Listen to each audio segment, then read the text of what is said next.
muslimun.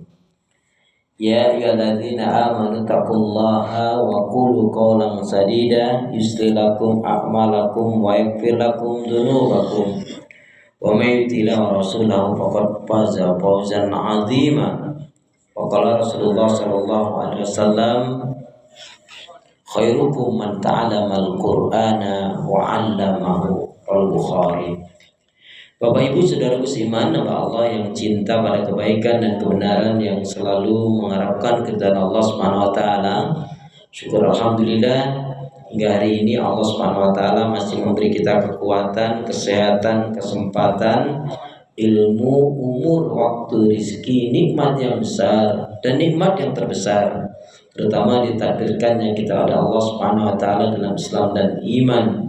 Dan ini adalah tiket awal untuk menuju surganya Allah Subhanahu wa taala, sebagaimana Allah nyatakan, a'udzubillahi minasyaitonir rajim. Wassalamu ala man ittaba'al huda. Wassalamu ala man ittaba'al huda. Keselamatan itu Allah akan curahkan, limpahkan, berikan bagi orang-orang yang mengikuti petunjuk hidayah Allah Subhanahu wa taala. Karena itu saudara seiman, pastikan semua kegiatan aktivitas yang kita lakukan niatkan betul-betul untuk ibadah kepada Allah Subhanahu wa taala. Karena hidup dan kehidupan ini tidak ada arti dan nilainya kecuali betul-betul kita gunakan untuk ibadah kepada Allah. Wa ma khalaqtul jinna wal insa illa liya'budun. Tidaklah kuciptakan jin dan manusia, kata Allah, melainkan hanya untuk beribadah kepada Allah Subhanahu wa taala. Kemudian yang kedua, jangan pernah lupa dan melupakan diri untuk senantiasa berdoa meminta kekuatan, rahmat, pertolongan pada Allah Subhanahu wa taala. Karena pada hakikatnya tanpa kekuatan, rahmat, pertolongan dari Allah kita tidak bisa berbuat apa-apa. Masya Allah, la haula wa la quwwata illa billah. Alhamdulillahirabbil alamin. Allahumma shalli ala Muhammad, Allahumma shalli ala Muhammad. Dengan menyebut asma Allah yang Maha Pengasih lagi Maha Penyayang, yang tiada ilah yang berhak diibadahi dengan benar kecuali hanya Allah Subhanahu wa taala. Hanya kepada Allah kita beribadah dan hanya kepada Allah kita mohon pertolongan. Karena itu doa minta kita semoga hati, iman, ibadah, akhlak dan ilmu yang Allah berikan kepada kita hendaknya menjadikan kita bisa lebih baik daripada hari-hari sebelumnya, bisa memberikan manfaat yang banyak pula untuk diri, keluarga dan orang lain. Dan insya Allah dengan semangat fastabiqul khairat, lomba-lomba dalam banyak kebaikan dan tentunya dengan istiqomah, insya Allah pun kalau mati harapan kita adalah mati dalam keadaan husnul khatimah. Amin ya rabbal alamin. Kenapa ya, karena seorang muslim muslimah yang baik hatinya, baik imannya, baik ibadahnya, baik akhlaknya, dan juga baik ilmunya, insya Allah muslim muslimah yang baik hatinya, iman, ibadah, akhlak dan ilmunya, insya Allah muslim muslimah seperti ini jiwanya tenang dan tentram walaupun tabungannya banyak. Amin ya rabbal alamin. Jadi kalau mau tabungannya banyak, baikin hati, baikin iman, baikin ibadah, baikin akhlak, dan juga baikin ilmu. Bapak Ibu jamaah sehat semua? Alhamdulillah, ibadahnya lancar, tambah sabar, makin bersyukur, rumah tangganya makin harmonis. Saya doakan putra putrinya, anak cucunya pun makin baik, solih solihah. Amin ya rabbal alamin. Saudara seiman, tema kita hari ini adalah bahagia menurut Al-Quran. Seperti sering mungkin di antara antum mendengar atau pernah setidak-tidaknya membaca atau tahu, yaitu satu ungkapan yang memotivasi kita kaitannya dengan Al-Quran. La sa'ada fi hayatina illa bil Quran. La sa'ada fi hayatina illa bil Quran. Tiada kebahagiaan dalam kehidupan kita kecuali dengan Al-Quran. Siapa yang dia berfikirnya mengikuti Al-Quran, maka pikirannya pasti akan benar dan tidak akan tersesat. Siapa yang dia bersahabat bergaulnya sesuai dengan Al-Quran, pasti dia akan hanya bersahabat bergaul dengan orang-orang yang baik, solih solihah. Karena dia punya prinsip lebih baik punya 1000 teman Yang semuanya baik solih solihah, daripada satu teman udah buruk jahat lagi ya. Nah untuk bilang dalik ya. Kecuali dia mengingatkan, mendekati teman yang kurang baik untuk diajak untuk kebaikan. Kalau itu insya Allah baik. Tapi kalau dia hanya ngikut, dia akan cenderung terbawa pada keburukan. Kalau dia membina rumah tangganya sesuai dengan Al-Quran, maka pasti akan terwujud rumah tangga yang sakinah, mawaddah warahmah, baiti jannati, rumahku surgaku. Kalau dia membinanya putra-putrinya, anak-anaknya, maka membinanya sesuai dengan Al-Quran, maka insya Allah anaknya menjadi qurratul a'yun, penyejuk mata dan penentram hati. Kalau dia mencari nafkahnya mengikuti tuntunan Al-Quran, dia hanya akan mencukupkan rezeki yang halal dan dia akan menolak yang haram sebanyak apapun, sebesar apapun. Kalau itu haram, dia pasti akan tolak. Namun demikian jamaah sekalian, ketika ada dua ayat yang dibacakan oleh Rasulullah SAW pada sahabat Nabi yang sudah jelas-jelas dijamin masuk surga, walaupun mereka itu dijamin masuk surga, tapi ketika dibacakan dua ayat kaitannya dengan Al-Quran, ada di antaranya mengatakan ada gemetar, ada ketakutan, ada yang bahkan ada yang mengatakan pingsan, khawatir terkena ayat itu. Itu jelas-jelas sahabat Nabi yang sudah jelas dijamin masuk surga. Maka setiap orang yang beriman itu dia memiliki ya doa setiap harinya apa? Ya Allah, ampunilah kesalahan dan dosaku, jauhkanlah aku dari azab neraka. Yang kedua, ya Allah, terimalah amal kebaikan ibadahku yang tidak sempurna dan masukkanlah aku ke dalam surga. Di balik yakin akan adanya surga neraka, yakin akan janji Allah Subhanahu wa taala, tetapi dia juga memiliki kekhawatiran dalam hidupnya. Kalau tidak diberkahi, tidak dirahmati, tidak diridai dan tidak dicintai oleh Allah Subhanahu wa taala. Ayat yang mana yang menjadikan sahabat-sahabat Nabi dan mestinya juga orang yang beriman juga terpikir ngeri juga terkena ayat itu. Yang pertama di dalam surat Al-Furqan. Surat Al-Furqan Quran saya surat yang ke-25 Bapak Ibu. Sama ya? Sama, baik. Di dalam surat Al-Furqan surat yang ke-25 ayat yang ke-30 Allah Subhanahu wa taala berfirman, A'udzu billahi minasyaitonir rajim. Wa qala Rasul ya Rabbi inna qaumi ittakhadhu hadzal Qur'ana mahjura. Dan berkatalah Rasul, ya Rabbku, sesungguhnya umatku tidak lagi mengacuhkan, tidak lagi memperdulikan Al-Quran.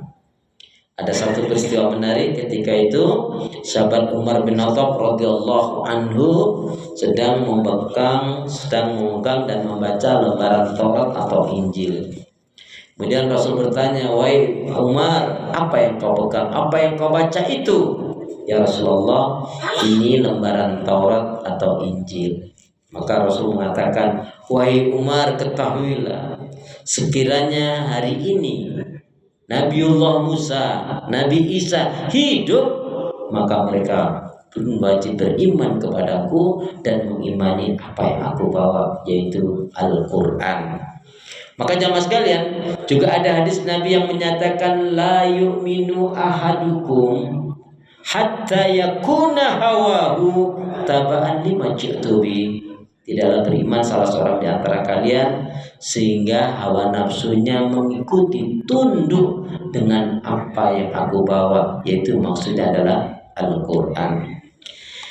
Apa yang dimaksudkan atau siapa yang dimaksudkan orang yang meninggalkan Al-Quran? Yang pertama adalah yaitu orang yang tidak meyakini, mengimani kebenaran Al-Quran. Ragu akan kebenaran Al-Quran berarti dia digolongkan orang yang meninggalkan Al-Quran.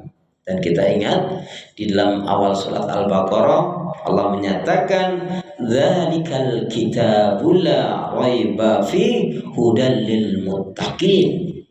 Itulah Al-Quran, kitab Allah yang di dalamnya tidak ada keraguan, menjadi petunjuk bagi orang-orang yang bertakwa. Jadi orang yang meninggalkan Al-Quran siapa? Orang yang tidak meyakini, mengimani kebenaran Al-Quran atau ragu terhadap kebenaran Al-Quran. Kemudian yang kedua yang digolongkan orang yang meninggalkan Al-Quran adalah orang yang tidak bersungguh-sungguh membacanya, mempelajarinya, dan memahaminya. Coba aku nak tanya pada jamaah sekalian, Bapak Ibu jamaah sekalian, sehari Anda termasuk yang sering pegang Quran, baca Quran, melihat Quran, atau mindahin Al-Quran? Halo? Termasuk yang sering pegang Quran, baca Quran, lihat Quran, atau mindahin Quran? Lah enggak lah Ustaz. Baik, kalau itu pertanyaan yang kedua. Bapak Ibu jamaah sekalian, sehari semalam baca Al-Quran berapa kali? Berapa kali Pak? 2 kali. Baik. Bapak Ibu pegang HP, baca WhatsApp dan teman-temannya WhatsApp sehari berapa kali itu? Nah macam mana nih? Cakap cinta pada Al-Quran, tapi jahang sekali membaca Al-Quran. Bahkan ada di antara kita ngakunya muslim, muslimah, ngakunya iman cinta kepada Al-Quran, tapi bacanya Al-Quran kalau lagi susah tidur. Ada itu Pak, Bu, susah banget tidur. Begitu ambil Al-Quran langsung A'udzubillah belum sempat itu baru alif blaksek, akhirnya dia tertidur. Malam harinya dia terkejut. Bagaimana nggak terkejut? Bukan Al-Quran yang dia baca, malah Al-Quran yang baca dia. Nah ini termasuk orang yang digolongkan meninggalkan Al-Quran, orang yang tidak bersungguh-sungguh membaca, mempelajari, dan memahami Al-Quran. Termasuk orang yang digolongkan orang yang meninggalkan Al-Quran siapa? Yaitu orang-orang yang tidak bersungguh-sungguh mengamalkan dan mendakwahkan Al-Quran. Rasulullah SAW bersabda, khairukum man ta'alamal Qur'ana wa 'allamahu. Sebaik-baiknya di antara kalian adalah yang belajar Al-Quran dan mengajarkannya. Maka Bapak Ibu jemaah sekalian, sebenarnya Bapak Ibu membaca Al-Quran itu tidak harus banyak kok. Bapak Ibu membaca Al-Quran itu tidak harus banyak. Cukup 1 hari 3 ayat saja cukup. Ya. Jadi membaca Al-Quran itu sebenarnya nggak harus banyak. Cukup 1 hari 3 ayat saja cukup. Ya. Maksudnya apa? Tambahannya. Ya. Jadi tambahannya maksudnya 3 ayat. Nggak pakai tambahan tidak apa-apa lah. Ya sehari mungkin sudah baca 2-3 lembar. Nah, tambahannya 3 ayat. Nggak pakai tambahan pun tak mengapa. Tapi intinya belum pantas mengatakan iman kepada Al-Quran, belum pantas mengatakan cinta kepada Allah, cinta kepada Rasul, cinta kepada Al-Quran kalau kita belum bisa menyatakan tiada hari tanpa membaca Al-Quran. Ya, ini minimalnya sudah terdetik dalam diri kita, tiada hari tanpa membaca Al-Quran. Baik, bagaimana kita nggak tertarik? Rasul sampai memotivasi, aku tidak katakan kepada kalian alif, lam, mim itu 1 huruf, tidak. Tapi alif sendiri, lam sendiri, mim sendiri, yang masing-masing tiap huruf mendapatkan 10 pahala kebaikan. Itu di luar Ramadan. Nanti kalau kita di Ramadan, itu sebagian ulama mengatakan 1 huruf itu berpahala sampai 100 bahkan lebih. Allahu a'lam bishawab. Baik. Kemudian siapa orang yang dikatakan meninggalkan Al-Quran? Orang yang dikatakan meninggalkan Al-Quran adalah yaitu orang yang tidak mau menjadikan Al-Quran sebagai pedoman hidupnya. Ya, manhajul hayat. Makanya siapa yang dia menjadikan Al-Quran sebagai pedoman hidupnya, pasti Allah akan mencurahkan sakinah, ketenangan, al-barakah, keberkahan, dan juga yaitu al-khairat, banyak-banyak kebaikan. Saya ulangi, jadi orang yang betul-betul bersungguh-sungguh meyakini, mengimani kebenaran Al-Quran, membacanya, mempelajari, memahaminya, mengamalkan dan mendakwahkannya, dan sampai menjadikan Al-Quran sebagai pedoman hidupnya, maka Allah akan berikan sakinah, ketenangan, barokah, keberkahan, al-khairat, yaitu kebaikan, dan yaitu nasrum minallah, pertolongan dari Allah Subhanahu wa taala. Semoga kita dapat menggapainya. Amin ya rabbal alamin.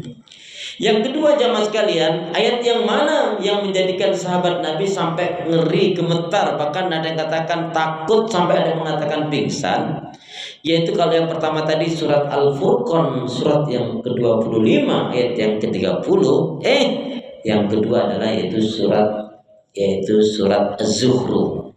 Surat Az-Zukhruf itu surat yang surat yang ke-43 ayat yang ke-36. Allah Subhanahu wa taala berfirman, A'udzu billahi minasyaitonir rajim. Wa may ya'shu 'an dzikri rahman nuqayyid lahu syaitanan fahuwa lahu qarin. Wa may ya'shu 'an dzikri rahman nuqayyid lahu syaitanan fahuwa lahu qarin. Barang siapa yang dia berpaling dari pengajaran peringatan Allah Al-Quran, maka Allah akan datangkan syaitan, yang setan itulah yang akan mengombang-ambingkan dalam kehidupan. Ya, maka saya ulangi, barang siapa yang berpaling dari pengajaran peringatan Allah Al-Quran, maka Allah akan mendatangkan syaitan, yang syaitan itulah yang akan mengombang-ambingkan di dalam kesesatan.